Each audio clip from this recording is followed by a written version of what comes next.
Uma salva de palmas para Jonathan e Steimer e Dan Schott!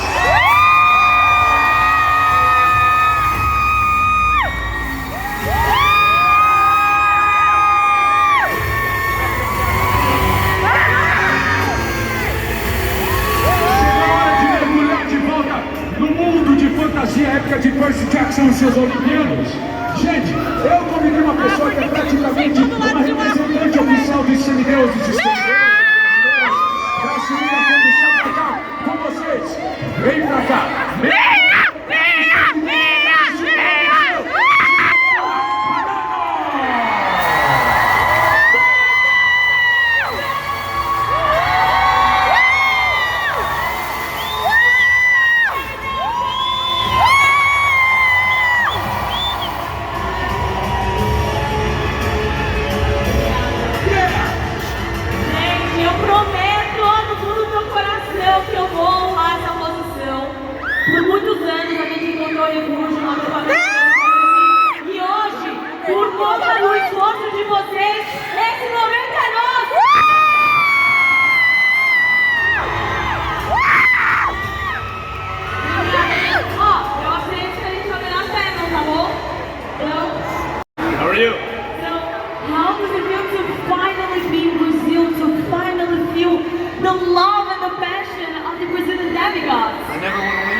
Uncle Rick, Shuhiki. So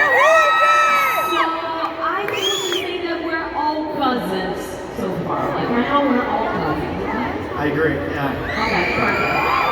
So it's time for me to dive back into the epic fantasy world of Percy Jackson, where Greek mythology meets real and relatable teenage dynamics. And to start this panel, I want to ask Dan and John, what can we expect about season 2? What are the biggest differences from season 1?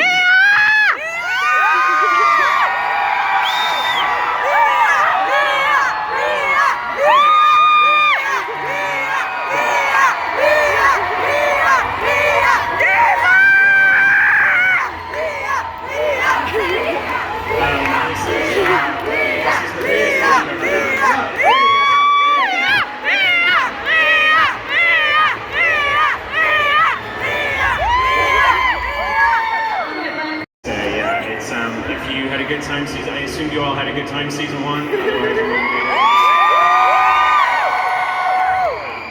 are in for a ride. Just first need to say, being here is an absolute dream come true, everybody. The Brazilian fan base is so incredible, and you have supported us all the way through this whole journey, so thank you, everybody. This season is epic. This season is just, it's on steroids. We go all out with a lot of amazing things you're gonna see. We are just so obsessed with this group right here, who have brought their A game with all of their performances. You will be shocked by how elevated these guys have gotten, and we're just so happy. Now we want to hear from our amazing cast, because I'm pretty sure that just like you guys, these characters also grew a lot from season 1 to season 2. So Walker, what can you tell us about our hero's evolution this season?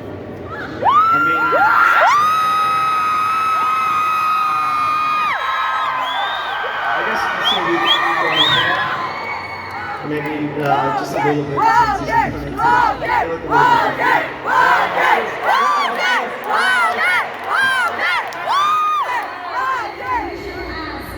The other cast members, so we can start with Leah.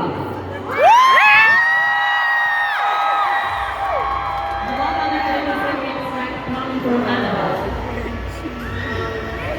A lot of different things I want to say about, first of all.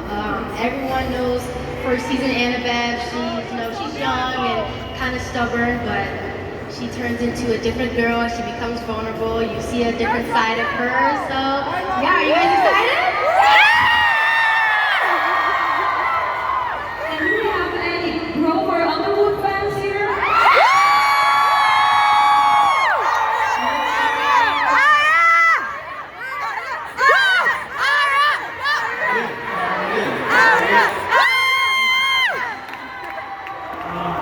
First off, this is great. Thank you guys so much for being here.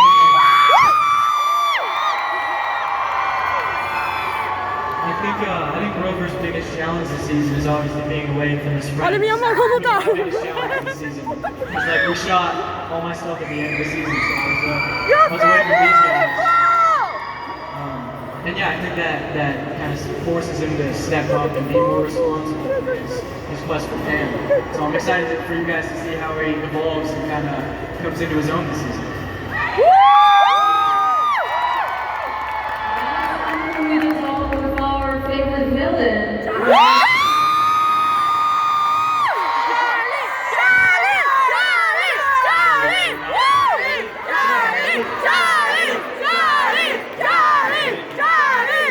I just want to second what Dan said, and just I've literally been dreaming about coming to Brazil since I was so happy to be here. But yeah, for Luke, he's kind of on top of the world a little bit this season, at least in the beginning. And he's no longer playing both sides like he was in season 1. He's like fully committed to Kronos and bringing the Golden Age back.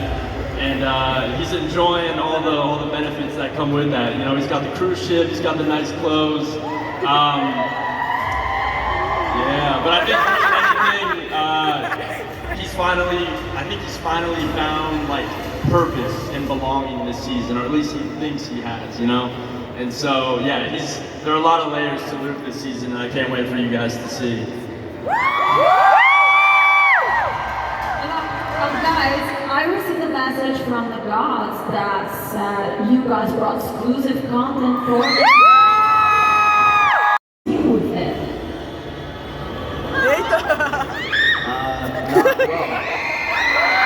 Takes a second. I don't know. I think all the problems that start to occur in the first episode kind of slowly bring them together throughout the quest. I think also a lot of these challenges, people always think, you know, I gotta face them alone and I'm gonna be struggling and all by myself, but a lot in this, you will see a lot of Percy and Annabeth facing these challenges together, which I know you guys would love to see. And since we talked to our Annabeth and our Percy to complete the Golden Trio, I think we should talk to our Grover, right?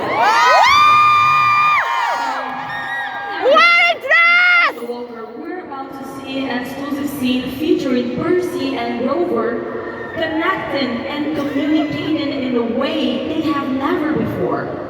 So prepare yourselves because we're gonna watch the scene and then I have a Mais uma cena exclusivíssima pra vocês. Lembrando, cenas exclusivas não gravem nada, tá bom? Grover will evolve throughout the season, especially when it comes to this connection that we have never seen before. Well, I think one of my favorite changes from the book to the show is that instead of the empathy link being something that Grover just kind of throws onto Percy, it's this genuine connection that just happens because they're such good friends. And it was funny because that was like one of the last scenes that we shot for the season. And so we had actually just been, like we hadn't worked together for so long. We missed each other. And we got to do that scene, and it was like a genuine reconnection between us. It was like one of the first times we had worked together. And I think it just being a natural evolution of their friendship makes, when they meet in person again, just feel so much more powerful. Best friendship ever. We love you both. But wow, we've talked to our Golden Trio, so I think it's time for me to talk to our favorite villain. Okay. He's misunderstood. Yeah. Villain. Okay. So Charlie, we're about to see an exclusive scene featuring Luke. And I want to know, do you have something to say on behalf behalf of your character, or do you want us to see the scene and then you will start defending him? I have a lot to say about Luke. I think, as much as a Luke defender I am, he can be hard to defend at times, but I feel like you gotta put yourself in his shoes, you know? You gotta put yourself in his shoes, but yeah, let's roll the clip. Mais clipe exclusivo pra Deus, pastor, pra apresentar esse painel. I actually had the goosebumps. I'm not even joking. But well, Charlie, back to you. What can you tell us about Luke's arc this season? I mean, the first time I met Luke and I saw the plot twist, I was like, what the heck, man? What's going on here? But, I mean, then we get to understand a little bit, but how did the changes on this character affected your performance? What were the challenges of portraying such an enigmatic character this season? Yeah, absolutely. I think, I mean, what's so great about the show is that it's not just Percy's POV, you know? The books are all Percy's POV, and so we're kind of just getting his interpretation of all these characters. And, but in the show, we really get to expand on each character and you know, ask why they are the way they are and why they're doing what they're doing. And, you know, for Luke, I mean, we really get to see kind of like the revolutionary that he is this season, and I feel like it's important to remember that he's not trying to destroy the world, he's trying to fix it. And I know, you know, he goes about it in some sketchy ways, okay, I know. It could be a bit questionable, but he's truly just trying to bring back the golden age, and he's fighting for a cause that he truly believes in, and not just doing it for himself, but he's doing it for everyone else. And so I think people are really gonna sympathize with Luke this season, maybe more than they expect. Hopefully.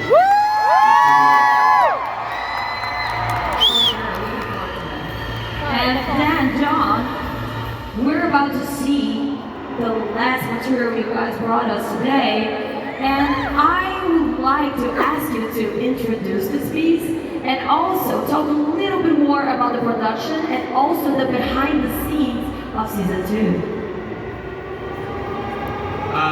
What you are about to see is going to blow your mind. Guys, we did the chariot races. And we are going to be showing you the chariot race.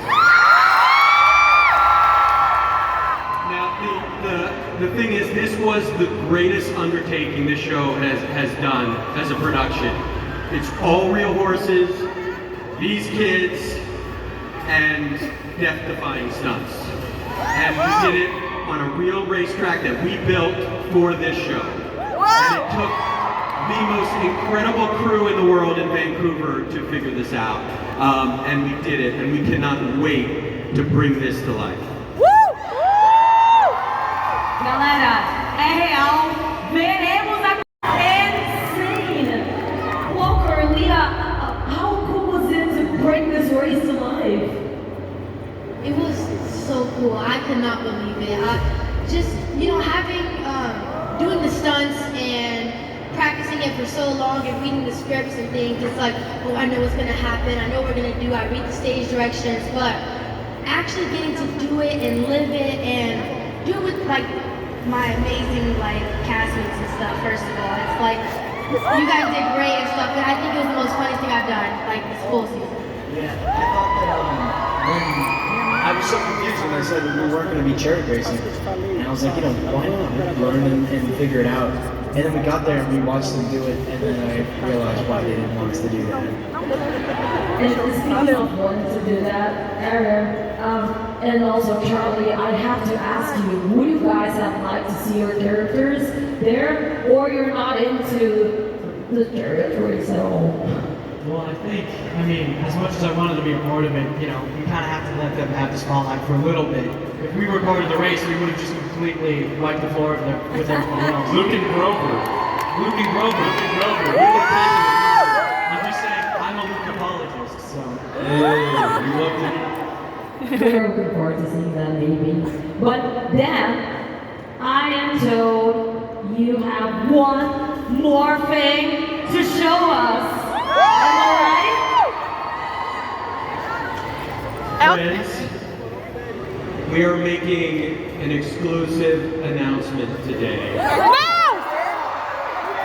And this is hot off the presses and was handed to me right as I was walking out here. So I want to read you something. This is some big news.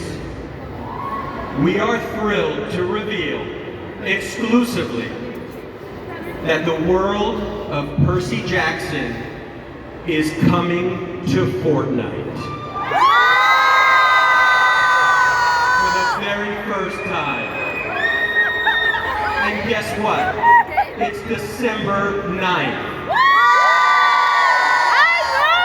You will be able to jump into the Percy Jackson Siege of Monsters Island in an all-new, action-filled, authentic Percy Jackson adventure for you to play with your friends. You can train at Camp Half-Blood, you can go on quests, you can find who your godly parent is,